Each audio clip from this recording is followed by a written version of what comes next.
जेठानी की सब्जी, देवरानी की रोटी। आओ बहू, अंदर आओ, इसे अपना ही घर समझो। रेखा के कहने पर उसकी बहू घर के अंदर आती है। अरे सुनो करिश्मा, जाओ जाकर नई बहू को जाकर उसका कमरा दिखा दो। आखिर तुम्हारी देवरानी है, छोटी बहन की तरह तुम्हारा इससे रिश्ता है। हाँ क्यों नहीं माँ जी, मैं इसे इसका कमरा दिखा देती हूँ। चलो रागिनी मेरे साथ। करिश्मा ऐसा कहकर अपनी देवरानी रागिनी को अपने साथ ले जाती है, जिसके बाद वो उसे उसका कमरा दिखा देती है। रागिनी, ये तुम्हारा कमरा है, तुम थोड़ी देर आराम कर लो, उसके बाद तुम्हारी शादी की कुछ रस्में बाकी हैं, वो करनी भी बहुत जरूरी है। करिश्मा दीदी, आपका बहुत शुक्रिया, आप बहुत अच्छी हो, बिल्कुल मेरी बड़ी बहन की तरह। करिश्मा ऐसा सुनकर मुस्कुराती है और वहां से चली जाती है। चलते चलते करिश्मा अपने मन ही मन सोचती है, हाँ हाँ, तुम्हारी दीदी की तरह अब मैं तुम्हें करिश्मा का करिश्मा दिखाऊंगी। करिश्मा के मन में और कुछ ही चल रहा होता है। ऐसे में कुछ ही देर बाद रागिनी की शादी की बाकी की बची हुई रस्में भी पूरी हो जाती हैं और अगले दिन से दोनों बहू घर के कामों में लग जाती हैं। सुबह जब रागिनी करिश्मा के पास आती है तो रागिनी करिश्मा से कहती है, बताओ दीदी, मुझे क्या करना है? मैं आपकी किस काम में मदद करवा सकती हूँ? अच्छा हुआ तुम आ गई, मेरा मुन्ना बहुत देर से रो रहा था। अब मैं सब्जी बनाकर उसे दूध पिलाने चली जाऊंगी। तुम एक काम करो, रोटियां बना सकती हो। ठीक है दीदी, मैं सभी के लिए रोटियां बना देती हूँ। रागिनी डिब्बे से आटा निकाल लेती है, जिसके बाद वो आटा गूंदने लगती है। आटा गूंदने के बाद जैसे ही वो गैस पर रोटी बनाने के लिए चलती है, करिश्मा उससे कहती है, अरे रुको जरा, सब्र करो। दरअसल रोटियां यहाँ नहीं बनेंगी, रोटियां तो हमारे घर में सब लोग चूल्हे की ही पसंद करते हैं। लेकिन दीदी, मैं यहाँ चूल्हे पर रोटियां कैसे बनाऊंगी? परेशान होने की जरूरत नहीं है, हमारे घर में चूल्हा भी है, लेकिन वो छत पर बना हुआ है। तुम जाओ, छत पर जाकर चूल्हे पर रोटियां बना लो, तब तक सब्जी भी तैयार हो जाएगी। करिश्मा के कहने पर रागिनी छत पर पहुंच जाती है, जहां वो एक मिट्टी का चूल्हा बना हुआ देखती है। वो उस पर चूल्हे की रोटियां बनाने की कोशिश करती है, लेकिन पहली बार चूल्हा जलाने में भी उसे बहुत दिक्कत आती है।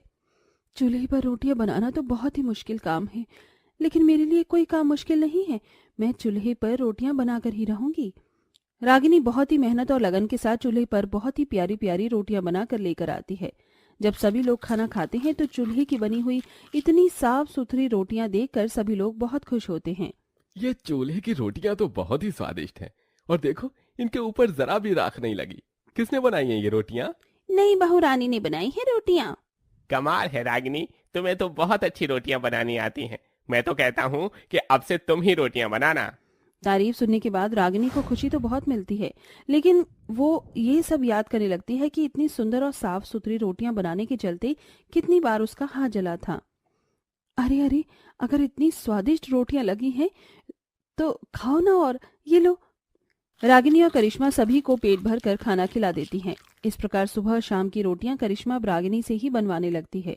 किचन में इलेक्ट्रॉनिक गैस के ऊपर खाना बनाते हुए करिश्मा अपने मन में सोचती है, ये तो बहुत अच्छा चल रहा है मेरे घर में। अब मुझे गर्मी में चूल्हे पर रोटियां नहीं बनानी पड़ती, मेरी देवरानी रोटी बनाती है और मैं जेठानी जो आराम से किचन में खड़ी होकर सब्जी बनाती हूँ। ये कितना आसान सा काम है।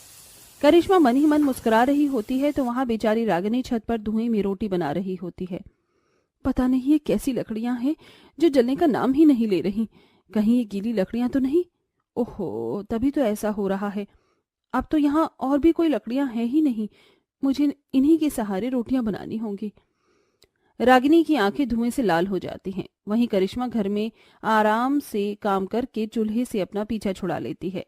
बेचारी रागिनी गीली लकड़ियों में जैसे तैसे करके रोटियां बनाकर लेकर आती है और अपनी जेठानी से कहती है, जेठानी जी, ये आज आप कैसी लकड़ियां लेकर आई हैं?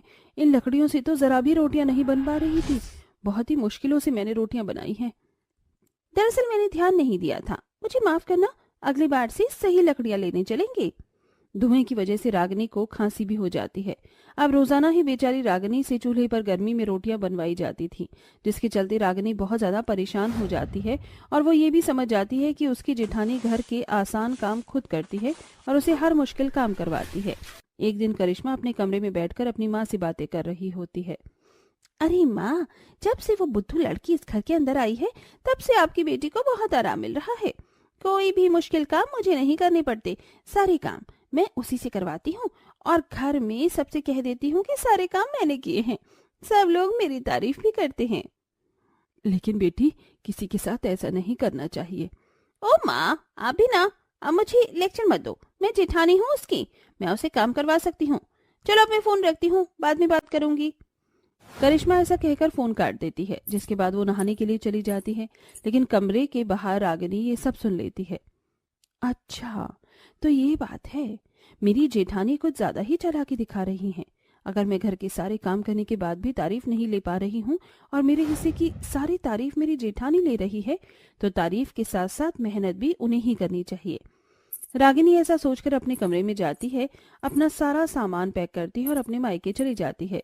जिसके बाद जब ये बात करिश्मा को पता चलती है तो उसे उस समय तो फर्क नहीं पड़ता, लेकिन जब घर के सारे काम उसे ही करने पड़ते हैं तो उसे काफी दिक्कतें शुरू हो जाती हैं। अरे बाप रे बाप, अभी कपड़े धोए थे और अभी घर की साफ सफाई भी करनी है। बड़ी बहू, यहाँ क्या कर रही हो? जाओ, हमारे खाने के लिए खाना बना कर लाओ, बहुत जोरों से भूख लगी है। हाँ माँ जी, अभी बना कर लाती हूँ।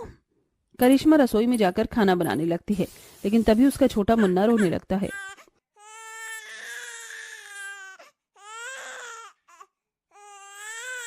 अरे ये क्या, मुन्ना रो रहा है? मुझे जल्दी से उसे चुप कराना होगा। करिश्मा अपने कमरे में जाती है और अपने मुन्ना को दूध पिलाने लगती है। तभी बाथरूम से उसके बेटे राजू की आवाज आती है। माँ, माँ कहाँ हो आप? जल्दी यहाँ पर आओ, मैंने पॉटी कर ली है।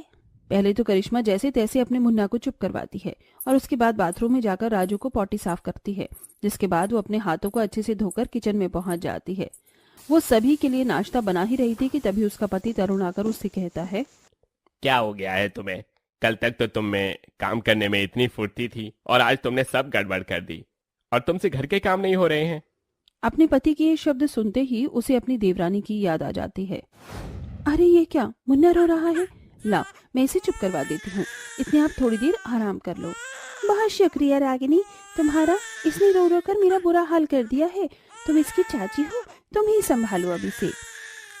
क्या हुआ दीदी? लगता है आप बहुत ज्यादा थक गई हो। कोई बात नहीं, अभी आपका मुन्ना छोटा है ना, आपको बहुत परेशानी होती होगी। बच्चों को संभालना, घर को संभालना, कोई नहीं, मैं ये सारे काम खुद कर दूंगी। आप बस मुन्ना को दूध पिला दो। हाँ हाँ, सही कहा तुमने, मैं मुन्ना को दूध पिलाने जा ही रही हूँ। तुम सारे काम कर लेना, अगर मेरी जरूरत हो तो बता देना। मैंने उस बेचारी को बहुत परेशान किया, शायद मुझसे परेशान होकर भी वो अपने मायके गई है। 10 दिन हो गए हैं, लेकिन मेरी देवरानी वापस नहीं आई। मुझे माँ जी से बात करनी चाहिए। करिश्मा ऐसा कहकर रेखा के पास जाती है और उसे अपनी चालाकी से की हुई सारी हरकतें बता देती है। बड़ी बहू, मैंने तो तेरे बारे में ऐसा कभी सोचा भी नहीं था। खैर, जो हुआ तुझे उसका पछतावा है, इसीलिए मैं तुझे माफ करती हूँ। हाँ माँ जी, मुझे अपनी गलती का पछतावा है। आइंदा में ऐसी गलती कभी दोबारा नहीं होगी और मैं अब से देवरानी से घर के मुश्किल काम नहीं करवाऊंगी। हम दोनों मिलकर घर के बराबर के काम करेंगे, लेकिन मेरी देवरानी को वापस बुला दो माँ जी। रेखा करिश्मा के कहने पर अपनी छोटी बहू को वापस बुला लेती है, जिसके बाद करिश्मा रागिनी से माफी मांगती है और उसे अपनी छोटी बहन की तरह समझकर अपने ससुराल में रहने लगती है। अब दोनों बहू घर में बराबर की काम करती हैं और एक साथ खुशी खुशी रहती हैं।